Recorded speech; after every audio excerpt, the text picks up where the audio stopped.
I got so much motherfucking design on right now.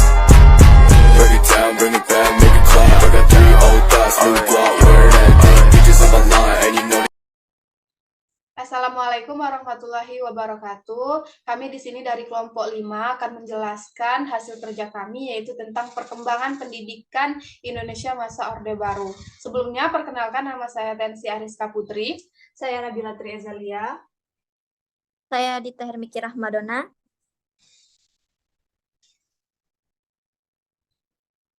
Baiklah, di sini saya sebagai pemateri pertama, yaitu akan menjelaskan tentang perkembangan pendidikan Indonesia pada masa Orde Baru. Pada masa Orde Baru, pendidikan difokuskan pada pengembangan militerisme yang militan sesuai dengan tuntunan kehidupan suasana Perang Dingin. Seluruhnya serba kaku serta perjalanan dalam sistem yang otoriter. Secara umum, tujuan pendidikan sudah ditanyakan dalam Undang-Undang Dasar 1945, Bab 12, Pasal 31. Yang pertama itu adalah masing-masing penduduk negeri berhak mendapat pengajaran. Kemudian kedua, pemerintah mengusahakan serta menyelenggarakan satu sistem pengajaran nasional yang diatur dengan undang-undang. Kemudian ada perihal tersebut kemudian dikuatkan dalam pasal 4 ketetapan MPRS nomor 22 MPRS 1966. Tersebut berikutnya disebutkan tentang isi pendidikan wajib memuat. Yang pertama itu wajib mempertinggi mental, moral, budi pekerti, serta menguat kepercayaan beragama. Kemudian yang kedua ada mempertinggi kecerdasan serta keahlian. Dan yang terakhir ada membina atau mengembangkan fisik yang kuat serta sehat. Nah, kemudian di sini ada paling tidak ada 2 perihal, yakni pembentukan manusia secara Pancasilais sejati yang berhubungan oleh kejadian tragis pasca gerakan 30 September ataupun 1 Oktober. Kalau Orde Baru menunduh PKI selaku pengkhianat Pancasila sebab ingin menggantikan dasar negara Pancasila sebagai komunis. Nah, setelah itu yang kedua merupakan penggantikan mental penduduk yang penuh doktrin manipul USDEK yang merupakan kebijakan Soekarno. Nah, jadi Orde Baru berupaya mengenali dirinya dengan jalur memutus pengaruh PKI serta Soekarno tercantum dalam perihal ini di bidang pendidikan. Nah, kemudian yang berikutnya itu ada TAP MPRS. Tersebut menyatakan supaya di perguruan besar diberikan kebebasan mimbar atau ilmiah seluas-luasnya yang tidak menyimpan dari Undang-Undang Dasar 1945 serta falsafah negeri Pancasila.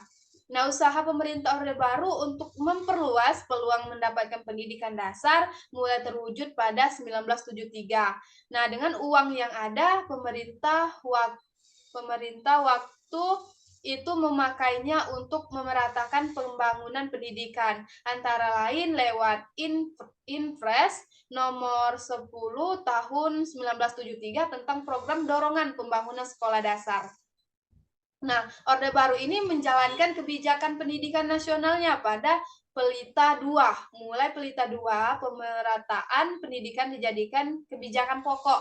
Pada akhir Pelita 2, lahirlah instruksi Presiden untuk pembangunan fasilitas sekolah dasar. Nah, semenjak itu ribuan sekolah beserta sarana yang lain disediakan untuk membagikan peluang yang luas untuk anak yang berusia 7-12 tahun untuk mendapatkan pendidikan sekolah dasar presiden.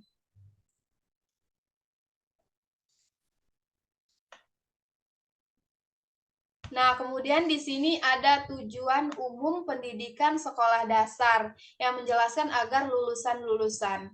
Yang pertama itu mempunyai sifat-sifat dasar masyarakat negeri yang baik. Kemudian yang kedua ada sehat jasmani serta rohani, dan yang terakhir yaitu mempunyai pengetahuan, keahlian serta perilaku dasar yang dibutuhkan untuk melanjutkan pelajaran, bekerja di penduduk, meningkatkan diri serta meningkatkan diri sesuai dengan asas pendidikan seumuran hidup. Baik, mungkin hanya itu saja yang dapat saya jelaskan. Mungkin selanjutnya akan dijelaskan oleh rekan saya. Kepada Nabila, dipersilakan.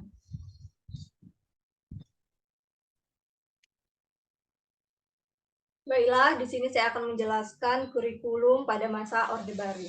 Yang pertama yaitu kurikulum 1968, di mana kurikulum 1968 ini menekankan pendekatan organisasi, materi pelajaran, kelompok pembinaan, Pancasila, pengetahuan dasar, dan kecakapan khusus. Muatan materi pembelajaran bertabiat teoritis, tidak mengaitkan dengan kasus faktual di lapangan. Pada masa ini, siswa hanya berfungsi sebagai individu yang masif dengan hanya menghafal teori-teori yang ada tanpa terdapat mengaplikasikan dari teori tersebut. Yang kedua yaitu kurikulum 1975.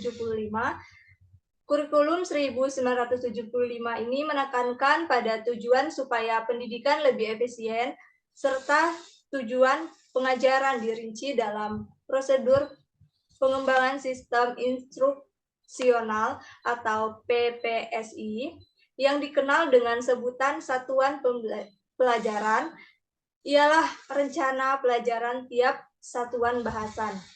Tiap satuan pelajaran dirinci jadi tujuan instruksional universal atau TIU, tujuan instruksional khusus atau TIK, materi pelajaran, pelengkapan pelajaran, aktivitas belajar mengajar. Dan yang ketiga yaitu kurikulum 1984. Pada kurikulum ini mengusung proses skill upward. Proses jadi lebih berarti dalam penerapan pendidikan. Kedudukan siswa dalam kurikulum ini menjadi mengamati suatu pengelompokan, mendiskusikan, hingga memberitahu. Model ini disebut cara belajar siswa aktif atau CBSA ataupun Student Active Learning atau SAL. SBSA memposisikan guru selaku fasilitator sehingga wujud aktivitas ceramah tidak lagi ditemui dalam kurikulum ini. Pada kurikulum ini, siswa diposisikan selaku subjek dalam proses belajar mengajar. Yang keempat yaitu kurikulum 1994. Ialah hasil upaya untuk memadukan kurikulum-kurikulum tadinya. Paling utama kurikulum 1975 dan 1984. Pada kurikulum ini wujud operasi kepada siswa mulai terjalin dengan beratnya beban belajar siswa dari muatan nasional hingga muatan lokal. Materi muatan lokal disesuaikan dengan kebutuhan daerah masing-masing, misalnya bahasa daerah, kesenian, keahlian daerah, dan lain-lain. Bermacam kepentingan kelompok-kelompok masyarakat pula menekankan supaya isu-isu tertentu masuk dalam kurikulum. Kesimpulannya, kurikulum 1994 menjelma jadi kurikulum luar biasa padat. Banyaknya beban belajar siswa yang wajib menerima tuntaskan, serta mereka tidak mempunyai opsi untuk menerima ataupun menolak terhadap banyaknya beban belajar tersebut. Baiklah, itu saja dapat saya sampaikan. Saya kembalikan pada moderator.